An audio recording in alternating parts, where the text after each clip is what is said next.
నమస్కారం. ETV life ఆధ్యాత్మిక channel తీర్థయాత్ర కార్యక్రమానికి స్వాగతం. త్రిమూర్తి స్వరూపమైన దత్తాత్రేయుడు దేవతలకు, మహర్షులకు, సద్గురువులకు, మహాభక్తులకు శ్రీ విద్యను, యోగ విద్యను, ఆత్మవిద్యను, ఆధ్యాత్మిక విద్యను ప్రసాదించాడు. విశ్వగురువుగా సమస్త లోకాలపై జ్ఞానమైన కిరణాలను ప్రసరింపచేశాడు. అలాంటి దత్తాత్రేయుడు కొలువైన ప్రాచీనమైన క్షేత్రాలలో ఒకటిగా మహారాష్ట్రలోని మహూర్గఢ్ కనిపిస్తుంది. ఇక్కడ వెలుగొందుతున్న దేవ్ దేవేశ్వర్ శ్రీ దత్తాత్రేయ స్వామి వారి ఆలయమే నేటి మన తీర్థయాత్ర.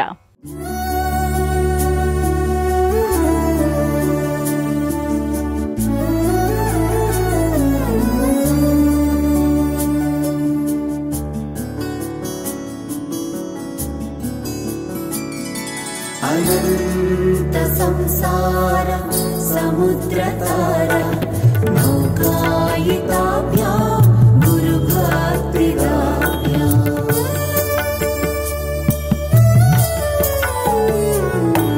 అనంత సంసార సముద్రతార నౌకాయితాభ్యా గురుభక్తిదాభ్యా వైరాగ్య సామ్రాజ్యద పూజనాభ్యా నమో నమః శ్రీ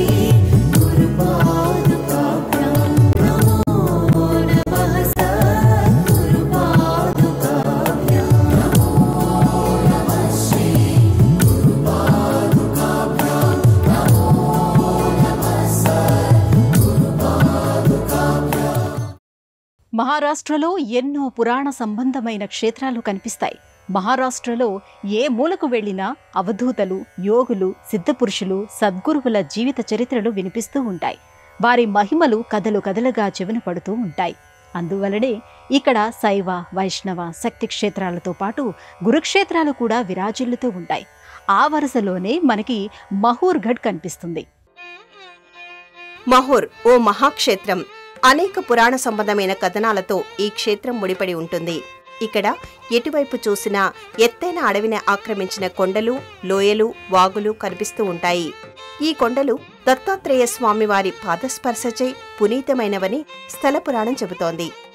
దత్తాత్రేయుడు దర్శనం కోసం ఇంద్రాది దేవతలు తరలివచ్చిన ప్రదేశంగా ఇది కనిపిస్తుంది. అత్రి మహర్షి, అనసూయమాత ఆశ్రమ జీవితం గడిపినది ఇక్కడే. జమదగ్ని, రేణుకామాత నివసించింది ఇక్కడే. దత్తాత్రేయుడు ఆవిర్భవించినది, పరశురాముడు జన్మించింది ఇక్కడే. ఇక అపారమైన శక్తి సామర్థ్యాల కోసం దత్తాత్రేయుడిని కార్తీ వీర్యార్జునుడు పూజించినది, ఆయనకి ఆ స్వామి దర్శనమిచ్చినది ఇక్కడే. ఏకవీరికాదేవి శక్తిపీఠం కొలువైన ప్రదేశం కూడా ఇదే.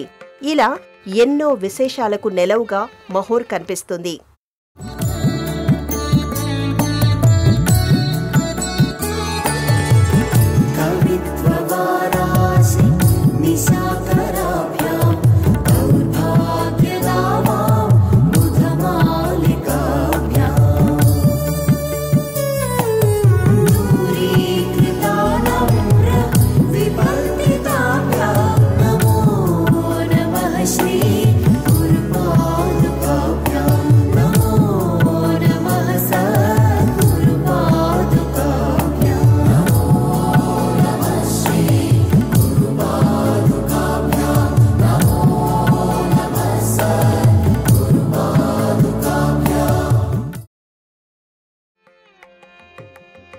కురువపురం, గాణుకాపురం, పీఠాపురం, మహురపురం దత్తాత్రేయ స్వామి వారికి సంబంధించిన విశిష్టమైన క్షేత్రాలుగా వెలుగొందుతున్నాయి. అనునిత్యం దత్తాత్రేయ స్వామివారు కాశీలోని గంగాతీర్థంలో స్నానమాచరించి మధ్యాహ్నం మహారాష్ట్ర భీడ్లోని పాంచలేశ్వర్ మహాదేవ్ మందిరం దగ్గర భిక్ష చేసి రాత్రికి మహూర్లో నిద్రిస్తారని చెబుతారు. దత్తాత్రేయ స్వామివారు ఇక్కడ నిద్రించడానికి కారణం ఆయన ఇక్కడ ఆవిర్భవించడమనే అంటారు. మహూర్లో కొండలన్నీ ఒకచోట కొలువు తీరినట్టుగా కనిపిస్తాయి. వాటిలోని 3 కొండలపై 3 ఆలయాలు కనిపిస్తూ ఉంటాయి. ఒక కొండపై అనసూయమాత ఆలయం కనిపిస్తుంది. మరొక కొండపై రేణుకామాత ఆలయం, ఇంకొక కొండపై దత్తాత్రేయ స్వామి వారి ఆలయం వెలుగొందుతూ ఉంటుంది. ఈ కొండనే దత్త శిఖరంగా పిలుస్తూ ఉంటారు. కొండపై గల ఈ ఆలయానికి చేరుకోవడానికి ఘాట్ రోడ్డు ఉంది. పాపాలకు పరిష్కారం సద్గురు సేవే ప్రాయశ్చిత్తం, మానవాళికి మార్గదర్శనం సద్గురు నామ స్మరణం. ఓ దత్తాత్రేయం సద్గురు దత్తాత్రేయం, ఓ దత్తాత్రేయం సద్గురు దత్తాత్రేయం. జటాధరం పాండురంగం శూలహస్తం కృపానిధిం సర్వరోగహరం దేవం దత్తాత్రేయమహం భజే, దత్తాత్రేయమహం భజే.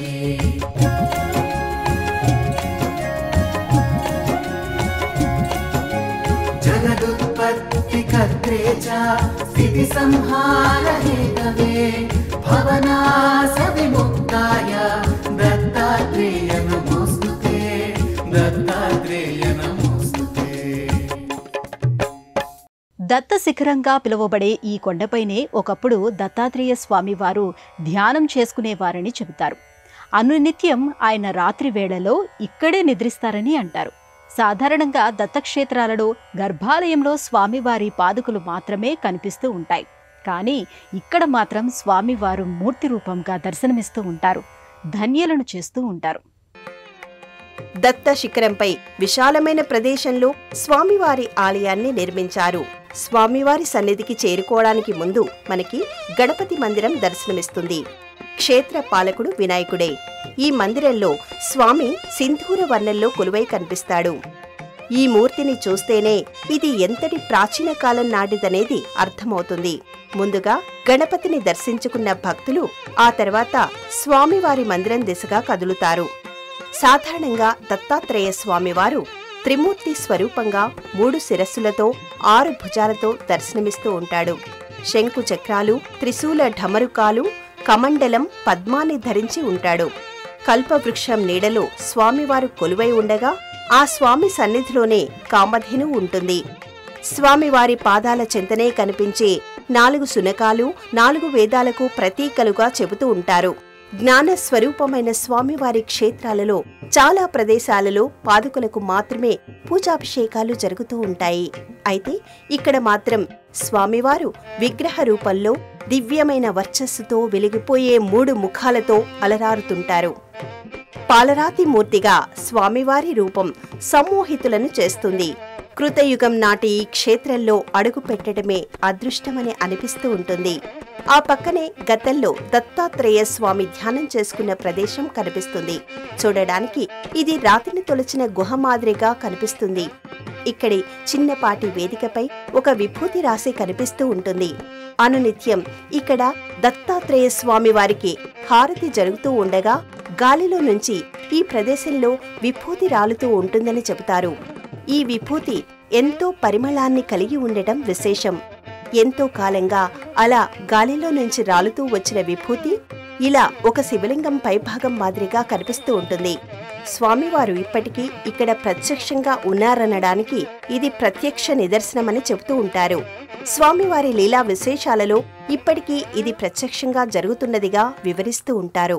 శ్రీమదనంతా శ్రీ విభూషిత అప్పలలక్ష్మీ నరసింహరాజా జయ విజయీ భవతి విజయీ భవ శ్రీమదఖండా శ్రీ విజయీ భవ శ్రీ విద్యాధరి రాధసురేఖా శ్రీరాఖీధర శ్రీపాదా జయ విజయీ భవతి విజయీ భవ శ్రీమదఖండా శ్రీ విజయీ భవ మాతా సుమతి వాత్సల్యామృత పరిపోషిత జయ శ్రీపాదా జయ విజయీ భవతి విజయీ భవ శ్రీమదఖండా శ్రీ విజయీ భవ సత్య ఋషీశ్వర దుహితానందన బాపనార్యనుత శ్రీచరణా జయ విజయీ భవతి విజయీ భవ శ్రీమదఖండా శ్రీ విజయీ सवितृकाठक चयन पुण्य फल भरद्वाज ऋषि गोत्र संभवा जय विजयी भवति विजयी भव श्रीमदखण्डा श्री विजयी भव. కృతయుగం నాటి క్షేత్రం ఇది.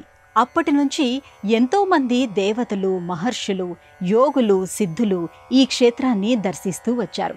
సాధారణంగా దత్తస్వామి పాదస్పర్శ సోకిన ప్రదేశాలే మహామహిమాన్వితమైన క్షేత్రాలుగా అలరారుతున్నాయి. అలాంటిది ఆ స్వామి ఆవిర్భవించిన ప్రదేశంగా ఇది మరింత విశిష్టతను సంతరించుకుని కనిపిస్తుంది. దత్తాత్రేయ స్వామి ఎక్కడ ఏ క్షేత్రంలో ఉన్నప్పటికీ రాత్రి వేళలో నిద్రించడానికి ఇక్కడికే వస్తుంటారు. అందుకు కారణం తాను ఆవిర్భవించిన ఈ ప్రదేశంలో ఆయనకి గల అనుబంధమే. త్రిమూర్తులు అత్రి దంపతులకు తమని తాము దత్తత చేసుకుని దత్తాత్రేయుడుగా ఆవిర్భవించింది ఈ పక్కనే ఉన్న మరో కొండపైనే. అక్కడ అనసూయమాత ఆలయం దర్శనమిస్తూ ఉంటుంది. భక్తులు ఆ ఆలయాన్ని కూడా తప్పక దర్శించుకుంటూ ఉంటారు. పూర్వం ఈ ప్రదేశంలో అత్రి అనసూయల ఆశ్రమం ఉండేది. అనసూయాదేవి పాతివ్రత్యం గురించి తెలుసుకున్న త్రిమూర్తులు ఆమెను పరీక్షించాలని అనుకుంటారు. ఆమె పాతివ్రత్యం కారణంగా వారు పసిపిల్లలుగా మారిపోతారు. అత్రి దంపతుల కోరిక మేరకు వారికి పుత్రుడిగా ఉండటానికి అంగీకరిస్తారు. అలా త్రిమూర్తుల ఏకస్వరూపంగా దత్తాత్రేయుడు ఆవిర్భవించాడు. అద్భుతమైన ఆ సంఘటన జరిగిన ఈ ప్రదేశాన్ని చూడాలంటే పూర్వజన్మల పుణ్యఫలాలు వెంట రావాలని అంటారు. चौपाती देव लक्ष्मी घन संख्या बोधित श्री चरणा जय विजयी भवति विजयी भव श्रीमदखण्डा श्री विजयी भव. पुण्य रूपिणी राजमाम्ब सुत गर्भ पुण्य फल संजाता जय विजयी भवति विजयी भव श्रीमदखण्डा श्री विजयी भव. सुमती नंदन नरहरि नंदन दत्तदेव प्रभु श्रीपादा जय विजयी भवति विजयी भव श्रीमदखण्डा श्री विजयी भव. ఇక దత్తాత్రేయ స్వామి వారి నుంచి జ్ఞానోపదేశాన్ని పొందిన పరశురాముడు జన్మించింది కూడా ఈ ప్రదేశంలోనే. ఈ కొండల ప్రదేశంలోనే జమదగ్ని రేణుకామాత తమ పిల్లలతో ఆశ్రమ జీవితం గడుపుతూ ఉంటారు. ఒకానొక సమయంలో రేణుకామాత పాతివ్రత్యానికే పరీక్ష ఎదురవుతుంది. తండ్రి మాట మేరకు పరశురాముడు రేణుకామాత శిరస్సును ఖండిస్తాడు. అప్పుడు ఆమె శిరోభాగం తెగ్పడి శిలగా మారిపోయిన ప్రదేశమే ఇక్కడి రేణుకాదేవి ఆలయం. ఈ ఆలయాన్ని కూడా అంతా ఎంతో భక్తి శ్రద్ధలతో దర్శించుకుంటారు. ఇక్కడే మనకి పరశురాముడి మందిరం కూడా కనిపిస్తుంది. రేణుకాదేవియే ఏకవీరాదేవి అని చాలా మంది అభిప్రాయపడుతూ ఉంటారు. ఇదే శక్తిపీఠమని అంటూ ఉంటారు. అయితే ఇక్కడికి 8 కిలోమీటర్ల దూరంలో ఉన్న ఏకవీరికాదేవి ఆలయమే అసలైన శక్తిపీఠమని చెబుతారు. అయితే ఏకవీరికాదేవి సన్నిధిలో కంటే రేణుకామాత ఆలయంలోనే మనకి భక్తుల సంఖ్య ఎక్కువగా కనిపిస్తూ ఉంటుంది. ఇక కార్త్య వీర్యార్జునుడు సత్తు చేతులతో జన్మిస్తాడు. హైహవ రాజవంశానికి చెందిన ఆయన తన నిస్సహాయ స్థితికి బాధపడతాడు. రాజవంశానికి వారసుడినైన తనకి పాలనా అర్హతకు అవసరమైన శక్తిని ప్రసాదించమని దత్తాత్రేయుడిని ఆరాధించడం మొదలుపెడతాడు. అప్పుడు ఆ స్వామి ప్రత్యక్షమై అతనికి సహస్ర బాహువులను ప్రసాదిస్తాడు. ధర్మబద్ధమైన పోరాటానికి మాత్రమే ఆ శక్తి ఉపయోగపడుతుందని సెలవిస్తాడు. ఆ సంఘటన జరిగిన ప్రదేశం కూడా ఇదేనని స్థల పురాణం చెబుతోంది.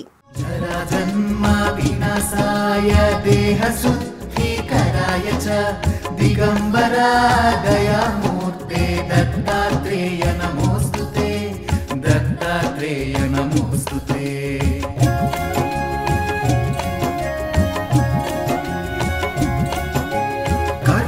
कर्पूरकान्तिदेहाय ब्रह्ममूर्तिधराय च वेदशास्त्रपरिज्ञाय दत्तात्रेय नमोस्तुते दत्तात्रेय नमोस्तुते. దత్తాత్రేయుడు జ్ఞానస్వరూపుడు.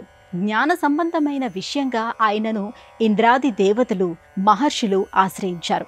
వాళ్ళందరికీ కూడా జ్ఞాన మార్గాన్ని ఉపదేశించిన వారాయన. భక్తులను రక్షించే విషయంలో స్వామి తక్షణమే స్పందిస్తారని పురాణాలు చెప్తున్నాయి.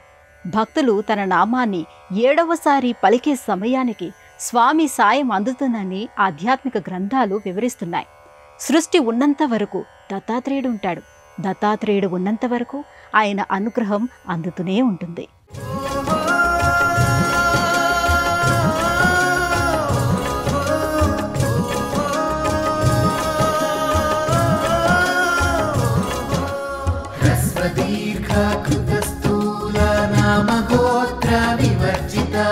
పంచభూతైకదీప్తాయ దత్తాత్రేయ నమోస్తుతే, దత్తాత్రేయ నమోస్తుతే.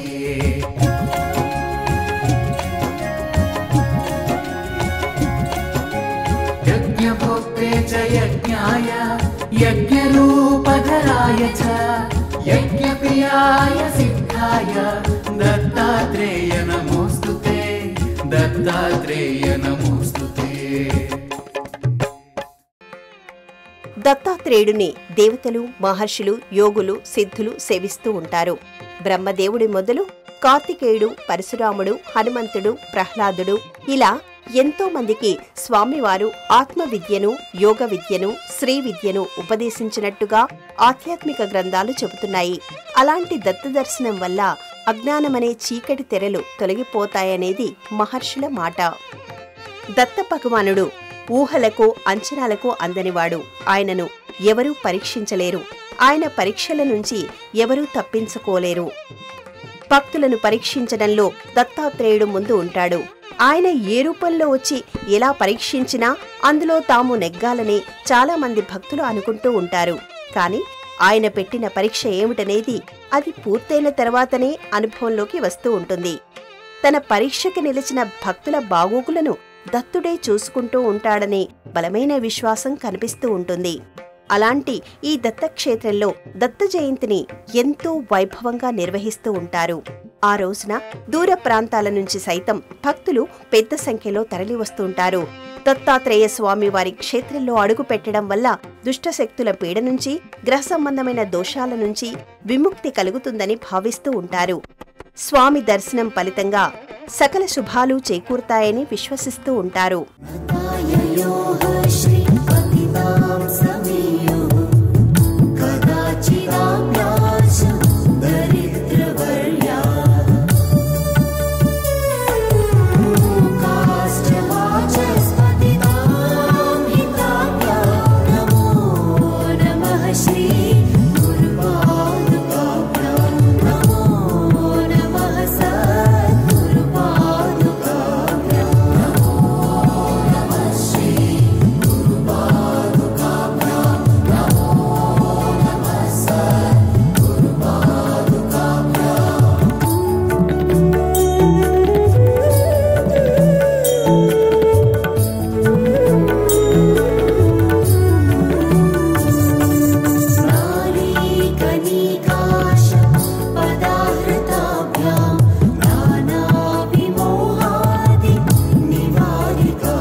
అనునిత్యం ఈ ఆలయం తలుపులను ఉదయం 6 గంటలకు తెరుస్తారు.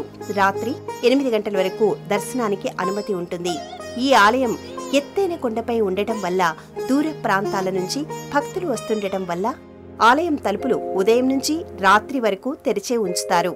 మహారాష్ట్రలోని నాందేడ్కి దేశంలోని అన్ని ప్రధానమైన నగరాల నుంచి రోడ్డు, రైలు, వాయు మార్గాలు ఉన్నాయి. నాందేడ్ నుంచి స్థానిక వాహనాల్లో మహూర్కి చేరుకోవచ్చు. పరశురాముడు జన్మించిన ప్రదేశం, కార్త్య వీర్యార్జునుడు తపస్సు చేసిన ప్రదేశం ఇప్పటికీ దత్తాత్రేయ స్వామి సూక్ష్మ రూపంలో ఉన్నాడంటూ విశ్వసించే క్షేత్రం ఇది. అలాంటి ఈ క్షేత్ర విశేషాలను వీక్షించారు కదా. మరో ఆలయ సందర్శనంతో మళ్ళీ కలుసుకుందాం. అంతవరకు సెలవు. నమస్కారం. నిత్య విహార మధుమతి దత్త మంగళ రూప रूपा जय विजयी भव दिग्विजयी भव श्रीमदखण्डा श्री विजयी भव दिगम्बरा दिगम्बरा दत्तात्रेया दिगम्बरा दिगम्बरा दिगम्बरा श्रीपादवल्लभ दिगम्बरा दिगम्बरा दिगम्बरा नृसिंहयतिवर दिगम्बरा दिगम्बरा दिगम्बरा माणिक्य प्रभुवा दिगम्बरा दिगम्बरा दिगम्बरा स्वामी समर्था दिगम्बरा दिगम्बरा दिगम्बरा शिर्डी साई दिगम्बरा दिगम्बरा दिगम्बरा अवधूत चिन्तन दिगम्बरा अवधूत चिन्तन दिगम्बरा ఈ కార్యక్రమాన్ని తిరిగి చూడాలనుకుంటే www.youtube.com/@ETV Life Spiritual లో చూడవచ్చు.